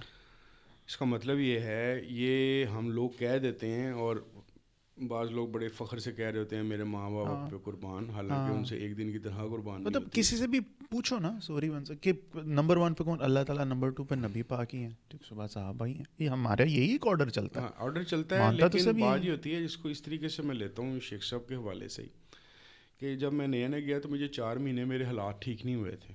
یعنی کہ میں بے روزگار ہی تھا، قرضے چڑھے ہوئے تھے، ذلت ہو رہی تھی. تو میں شیخ صاحب کو خط لکھا کرتا تھا کہ شیخ صاحب میرے تو بہت برے حالات ہیں، بچوں کو دیکھ کے پریشان ہوں. تو شیخ صاحب مجھے ایک ہی جملہ کہتے تھے کہ تو اپنی نیت ٹھیک کر لے اللہ رسول کے ساتھ. یار ایک دفعہ کہا، 2 دفعہ کیا، 10 دفعہ کہا، مجھے سمجھ نہ آئے کہ یار شیخ صاحب ایک ہی جواب دیتے ہیں، اس کا مطلب کیا ہے، میں کس طرح کر لوں، میں تو الو کا پٹا ہوں، میں نیت کیسے ٹھیک کروں. 11ویں دفعہ میں مجھے سمجھ آئی یہ بات کہ شیخ صاحب مجھے کیا کہتے ہیں. And then life changed. نیت ٹھیک کرنے کا مطلب یہ ہوتا ہے تمہاری اللہ رسول سب سے پہلی پرائرٹی آف لائف ہوں. جو محبت اور لگاؤ ہے نا کہ یہ اسی پرائرٹی میں ہو کہ ماں باپ سے پہلے اللہ رسول، بہن بھائیوں سے پہلے اللہ رسول، نوکری سے پہلے اللہ رسول، کاروبار، دولت، بیوی، بچوں سے پہلے اللہ رسول. اس کو کہتے ہیں پرائرٹائز کرنا، اس کو کہتے ہیں نیت ٹھیک کرنا. اللہ تعالیٰ کی جو ہم نے دعا کی بات کی نا، بلکہ اچھا ہوا آپ نے یہ بات کی، اس میں ایک پارٹ مسنگ تھا جو میں نہیں کرنا چاہ رہا تھا، اب میں کرتا ہوں. اللہ تعالیٰ ذرا کس کے لیے اپنے رولز اینڈ ریگولیشن یا فزیکل لاز چینج کرے گا؟ جو سب سے زیادہ پیارا ہوگا. اچھا. اور سب سے زیادہ پیارا کون ہوگا؟ جو اس کے لیے سب کچھ چھوڑ سکتا ہو. وہ بندہ ہوتا ہے اللہ کا لڈو. رسول کریم صلی اللہ علیہ وسلم کی ہائٹ پتہ کیا تھی؟ ان کی ہائٹ یہ ہے کہ ان کے لیے اللہ تعالیٰ زمین و آسمان ایک کر سکتا تھا. یعنی کہ جب طائف کا واقعہ ہوتا ہے تو فرشتے آگے کہ ہم تباہ و برباد کر دیتے ہیں. رسول کریم صلی اللہ علیہ وسلم کی پرسنالٹی دیکھے انہوں نے کہا نہیں، میں اللہ کی مخلوق سے پیار کرتا ہوں. تو یعنی کہ مقابلہ تھا اللہ تعالیٰ کی رسول اللہ سے محبت کا اور رسول اللہ صلی اللہ علیہ وسلم کی اللہ سے محبت کا. تو جب یہ پیرامیٹر سیٹ ہوں تو پھر چاند 2 ٹکڑے ہو جاتا ہے. ویسے نہیں ہوتا. آپ کو اپنی لائف میں فل بٹا فل اس کو پرائرٹائز کرنا ہوگا. This is what the greatest thing I learn from Sheikh sahab. تو کیا اس تھیوری کے مطابق یہ ہے کہ جو بندہ فائنینشلی اسٹرگل کر رہا ہے اس کی یہ پرائرٹیز خراب ہوئی ہوئی؟ نہیں، میں بھی تو کر رہا ہوں. میں ایک اچھے عہدے پہ بیٹھا ہوں، اچھی تنخواہ ہے میری، بڑی اچھی تنخواہ ہے. بات یہ ہے کہ کیا اگر کبھی مقابلہ ہو میری نوکری اور اللہ کے درمیان تو میں کس کا ساتھ دوں گا؟ اللہ کا ساتھ دینا چاہیے. اب دیں گے کہ نہیں یہ پتہ نہیں، دینا تو اللہ کا چاہیے. دیں گے نہیں. ہم میرے 99% ہم لوگ نہیں دیں گے. صحیح ہے. تو بیسیکلی آپ نے سارا کچھ کرنا ہے. سائنس پڑھنی ہے، فلسفہ پڑھنا ہے، فائنینشیلس ایفرٹ کرنی ہے، مشہور ہونے کی کوشش بھی کرنی ہے، سارا کچھ کرنا ہے. صحیح ہے. لیکن جہاں کبھی ایک ایسا راستہ آ جائے کہ ایک راستہ اللہ تعالیٰ کی طرف جا رہا ہے، ایک طرف اس طرف جا رہا ہے، یعنی کہ کاٹنا شروع ہو گئے ایک دوسرے کو، اللہ تعالیٰ نے پھاڑ لینا ہے، انہیں چھوڑ دینا.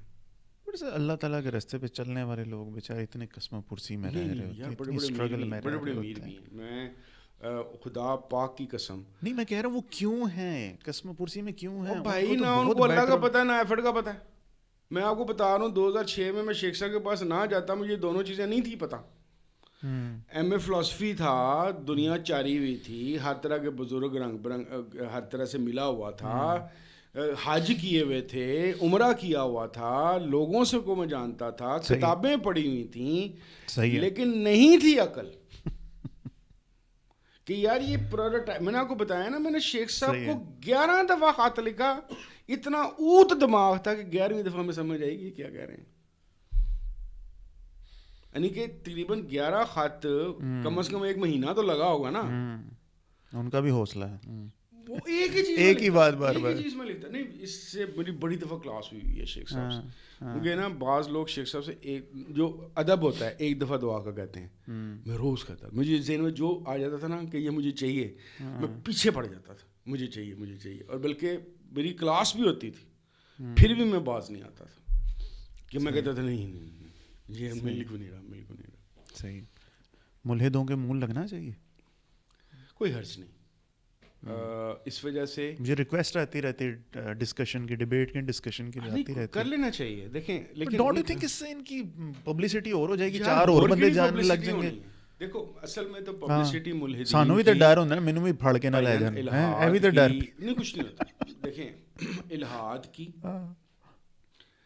جو اصل مارکیٹنگ ہے نا، وہ ہمارے وہ علماء کے ویڈیوز کر رہے ہیں. صحیح گل ہے کہ جو کنفیوز کرتے ہیں. یہ بات کی بات یہ کی میں آپ کو بتاؤں، یہ جو ہمارے پاس چودھری ہیں نا بنے ہوئے ملحد، ان کی وجہ سے تو نہیں لوگ ملحد ہو رہے, ایسے ہی لوگ ملحد ہو رہے ہیں مولویوں کی وجہ سے, الرجی کی وجہ سے, اس لیے کلیئر رہیں. ایسے ہی. دوسری بات یہ رہیں کہ ملحدوں سے ملتے ہوئے آپ صرف ایک پوڈ کاسٹر رہیں, میرا یہ آپ کو برادرانہ مشورہ ہے. ٹھیک ہے. Don't try to convince them. وہ تو کبھی کرنا ہی نہیں. سنیں نا, نہ ان سے کنونس ہوں, ان کو جس طرح آپ میرے سے بات کر رہے ہیں جی, ضروری تو نہیں ہے, ہو سکتا ہے میرے 90% آپ کو میرے سے اختلاف ہو, تو سو واٹ ایسے ہی. آپ ملحد سے بات دیکھیں, بات تو کریں نا, ڈائلاگ تو کریں. ہو سکتا ہے بعض چیزیں آپ کے اندر کیڑے کی طرح چھپ کے بیٹھی ہوں, اس کے کسی جملے سے آپ کو کلیئرٹی کا موقع مل جائے, تو مجھے تو کوئی حرج نہیں لگتا ان لوگوں سے ملے. میرے ابھی بھی میں اہل طریقت کو فالو کرتا ہوں. میرا جو فیورٹ ترین آج کل اسکالر ہے وہ راشد شاز ہے, انڈیا کا, جو علی گڑھ یونیورسٹی کا ہیڈ آف دی ڈپارٹمنٹ ہے انگریزی کا. میں کہتا ہوں کیا بات ہے اس کی مخالفت کی, طریقت کی, صوفیوں کی, ایسی کی تیسی بھی عدت ہے. اچھا. میں اس کی 12-14 کتابیں ہیں, میرا اس سے رابطہ بھی ہے وہ واٹس ایپ پہ. اس نے میری ویڈیوز بھی دیکھی ہوئی ہیں کہ میں کیا کرتا ہوں. میں اس کو بڑے شوق سے پڑھتا ہوں, بالکل پڑھتا ہوں. صحیح ہے. اور میرے خیال میں ہی از دا بیسٹ. جس طرح میں نے خضر یاسین کی بات کی, ہی از اینٹی اسپرچویلٹی, میں اس کو سنتا ہوں. تو راشد شاز کے متعلق تو میں نے پچھلے دنوں اپنی ایک ویڈیو میں اس کی کتابیں لستم پوخ اور صوفی بیت ریکمینڈ کی ہے. اچھا. اینو پڑھو. دیکھیں میرا پوائنٹ آف ویو یہ ہے کہ اگر کوئی بندہ اعتراض کر رہا ہے تو اس کی اصلاح کرو نا, اس بندے کی نہیں, اپنے رینکس میں ریویو کرو, انالیسس کرو کہ کیا یہ غلطی ہم میں واقعی تو نہیں ہے. تو آپ اگر ان لوگوں سے ملیں گے نہیں تو آپ کو کیسے پتہ چلے گا. دیکھیں نا, میں اگر صرف اور صرف ایک مخصوص صوفی سسٹم کے اندر رہوں تو مجھے کیا پتا باہر کیا ہو رہا ہے. میں لوگوں سے ملتا ہوں, بات کرتا ہوں, مخالفوں کی بات کرتا ہوں, مخالفتیں سنتا ہوں, اور اکثر میں ان کی اصلاح میں نے راشد شاز کو ایک دفعہ بھی خدا کی قسم نہیں کہا کہ تو غلط ہے, کیونکہ اس کی اکثر باتیں صحیح ہوں گی.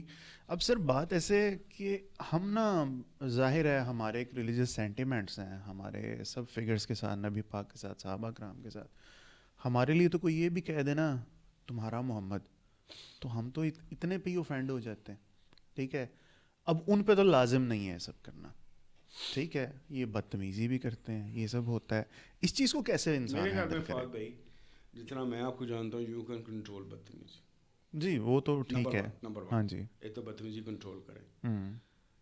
دوسرا, واٹ ایف جس بندے نے اس طرح ان کا بغیر القابات یا درود کے نام لیا ہے, آپ سے ملاقات, ایک طریقہ کار تو یہ نا کہ تسی آپ بھی کافر ہو جاؤ, ایک یہ چانس بھی تو ہے 6 مہینے بعد وہ حضرت محمد صلی اللہ علیہ وسلم کہنا شروع ہو جائے. ایسے ہی. Why don't you take this chance. ایسے ہی ہے. You should meet. ٹھیک ہے, بالکل ٹھیک ہے. بلکہ ابھی میں نے ایک وہ دیکھیں, میں آپ کو ایک چھوٹی سی بات بتاتا ہوں. مجھے اگر آپ پچھلی 2-3 ویڈیوز دیکھیں جی, اور میری جو پیر کاکی تاڑ والی اور یہ دوسری ویڈیوز بھی ہیں, آپ کو پتہ ہے شیخ صاحب کے مریدین کی جو اکثریت ہے وہ اس بات سے میرے شدید خلاف ہیں. کس بات؟ کہ میں نے دوسرے لوگوں کے اوپر ویڈیو کیوں کی ہے. اور آپ کو پتہ ہے آج کل میں طریقت کے جو پرابلمز ایشوز ہیں, ان کی فنانس سے ریلیٹڈ, ان کی تعصب سے ریلیٹڈ, یہ والی ویڈیوز کر رہا ہوں. تو آپ کے خیال میں یہ لوگ خوش ہوں گے میرے سے, یہ گالی نکال رہے ہوں گے. لیکن مجھے جو شیخ صاحب سے چیز دین کی سمجھ آئی ہے, میں تو کہوں گا میں تو اپنے ساتھ لے کے نہیں مروں گا. تو اس وجہ سے اس چیز کو چھوڑیں آپ کہ وہ آپ پہ کیا اثر ڈالتے ہیں. اچھا ہے نا, اگر آپ کا ریلیجن اتنا کچا ہے تو کہ ایتھیسٹ کے 2 جملوں سے ٹوٹ سکتا ہے تو توڑ دیں پھر اس ریلیجن کو. صحیح کہتے ہیں, رہنے دیں. صحیح کہتے ہیں. میں تو اس پوائنٹ آف ویو کا بندہ ہوں. صحیح کہتے ہیں. یار یہ کسی دی کوئی کتاب پڑھ کے یا کسی دی گل سن کے میں کافر ہونا ہے نا, مطلب لمحہ فکری ہے پھر اپنے لیے. لمحہ فکری نوں رہن دیو, پھر ہو جاواں کافر, کیونکہ جے میرا ایمان ہے نا کمزور ہے, ایہو جے ایمان دا پھر کی کرنا رہن دیو. صحیح بات. تو میرے خیال میں یو شوڈ میٹ. صرف یہ ہے کہ اس طرح کی جو جملے ہیں جو نعوذ باللہ استغفار ہمارے لیے قابل برداشت نہیں ہوں گے, اسے ریکویسٹ کر لیں. نہیں باز آتا تو ایڈٹ کر دیجیے گا, کاٹ دیجیے گا, تاکہ اس کا مزید بیڑا گرک نہ ہو. بالکل ٹھیک ہے. ایک فائنل ٹاپک تھا جو کہ نا ہماری پہلی پوڈ کاسٹ جو ہوئی تھی نا, اس میں آپ نے ڈسکس کیا تھا, اس سے تھوڑا ریلیٹڈ نہیں ہے بٹ میں چاہتا ہوں آپ اس کا آنسر کرنا. آپ نے پیرلل یونیورس کا ذکر کیا تھا, آپ نے کہا تھا آپ کنونسڈ ہیں اس چیز پہ کہ یہ چیز ایگزسٹ کرتی ہے, کیسے ہے مطلب ہم نے بات کی تھی بگ بینگ والی, ہاں کہ ایک ہے کیا, پہلے تو یہ بتا دینا کہ ہے کیا پیرلل یونیورس سے کیا مطلب ہوتا ہے. پیرلل یونیورس کا مطلب یہ ہے کہ there are more than one universes. Okay, یعنی کہ جیسے فی الحال تو ہمارا یہ خیال تھا اور ابھی بھی تقریباً. پیرلل کیوں کہتے ہیں؟ پیرلل کا مطلب ادر, مطلب ان میں بھی یہی سب ہو رہا ہے جو ہم کر رہے ہیں, کیا یہ مطلب ہے؟ یہ نہیں مجھے پتا. اچھا, بعض لوگوں کا ابھی لٹریچر وائز یا کہانیوں قصوں وائز یہ خیال ہے کہ ہو سکتا ہے ایک عمر وہیں یونیورس 2 اور 3 میں بھی ہو. اینٹی میٹر کچھ نہیں. اچھا, کہ میں ایک عمر وہیں ادھر زندگی گزار رہا ہے نا. اچھا, ایک ادھر بھی ہو, ادھر بھی ہو, ادھر بھی ہو, یعنی کہ 6 7 8 پتہ نہیں کتنی ہے. صحیح ہے. یعنی کہ ہو سکتا ہے یہ خیال ہے کہ ملینز بھی ہو سکتی ہیں ادر یونیورسز. صحیح ہے. پیرلل کا مطلب یہ ہے کہ ایک اور, تو میرے خیال کے مطابق ایسا ممکن ہے, خاص طور پہ جو یہ نیا ایک تھاٹ آ رہا ہے کہ بگ بینگ سے پہلے کوئی یونیورس پارٹی تھی اور بگ بینگ ہوا اور نئی بنی, تو دیٹ مینس کہ یہ دنیا یا کائنات اتنی لامتناہی ہے کہ جس طرح سے پہلے ہم حیران ہوئے تھے کہ ان 8 سیارے جو سورج کے ارد گرد ہیں, اس کے علاوہ اور گلیکسیز بھی ہیں, پھر ہمیں پتہ چلا ملینز آف گلیکسیز ہیں. اسی طریقے سے ہو سکتا ہے یہ تو پھیلتی جا رہی ہے نا, نیا انفارمیشن آ رہی ہے, تو ادر یونیورسز بھی ہو سکتی ہیں.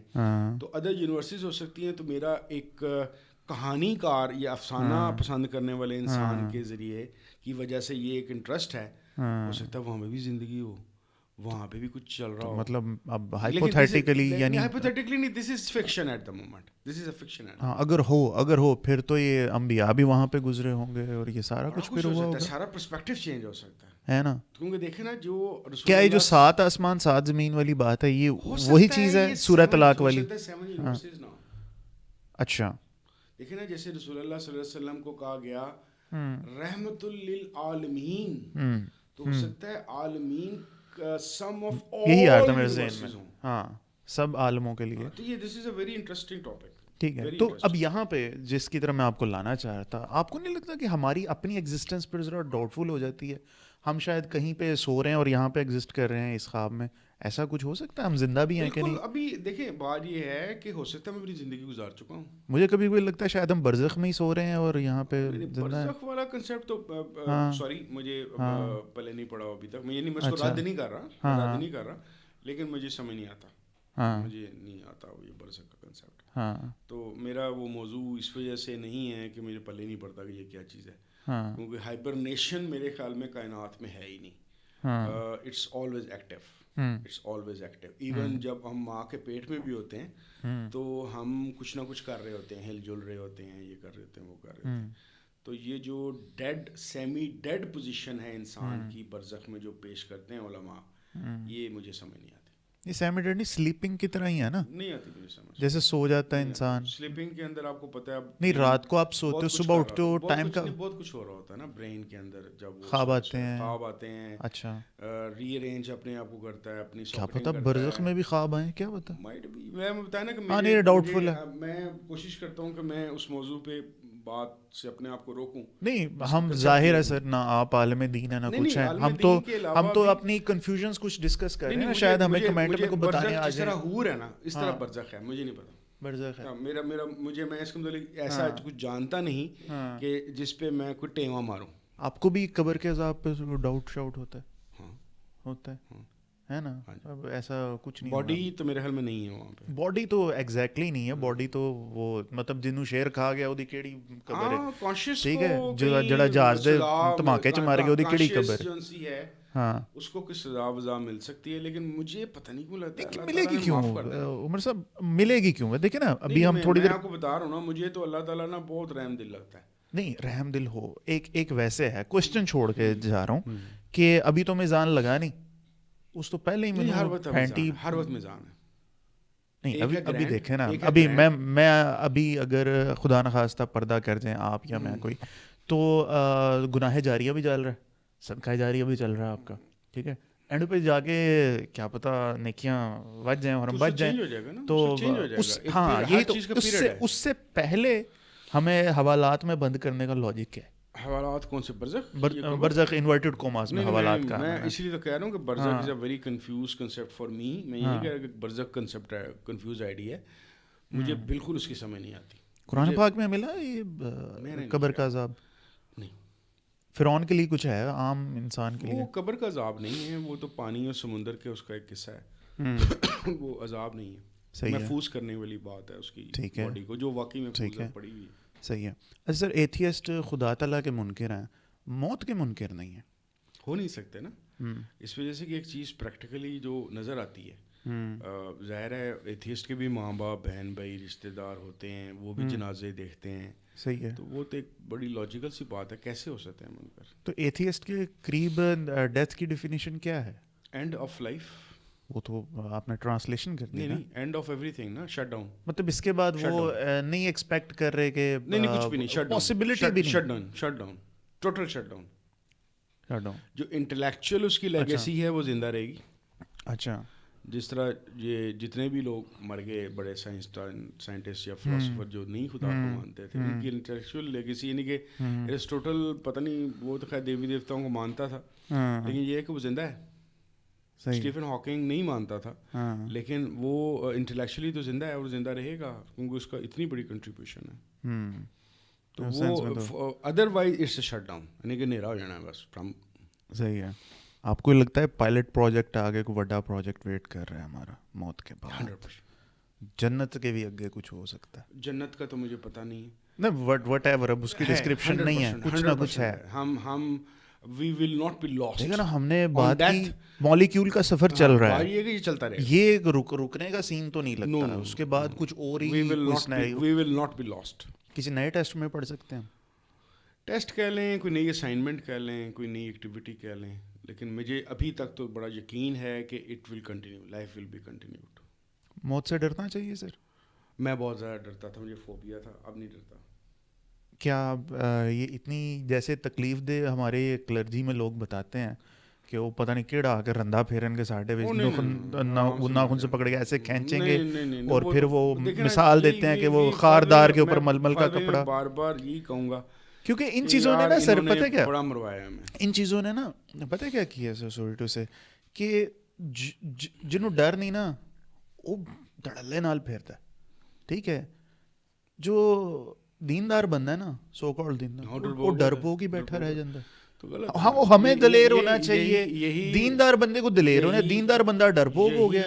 دیکھیں میں جس طریقت میں یا صوفیزم جسے میں انٹروڈیوس ہوں نا, وہاں پہ تو موت سیلیبریشن ہے.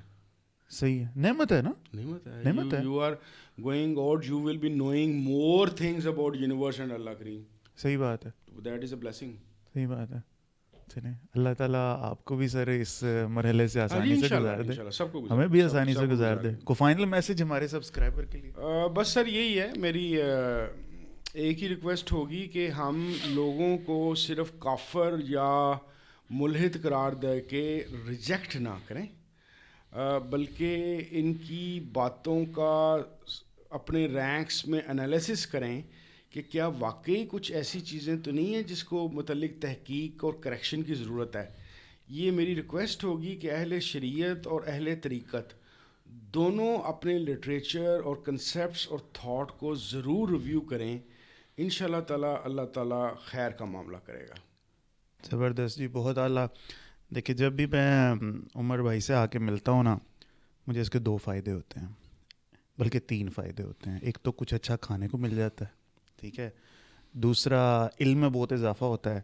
تیسرا میں اتنا موٹا نہیں لگتا اس کے اندر. یہ سب سے ضروری چیز ہے, یہ سب سے ضروری چیز ہے. عمر بھائی بہت شکریہ, تھینک یو ویری مچ بھائی, بہت شکریہ. السلام علیکم ورحمۃ اللہ وبرکاتہ.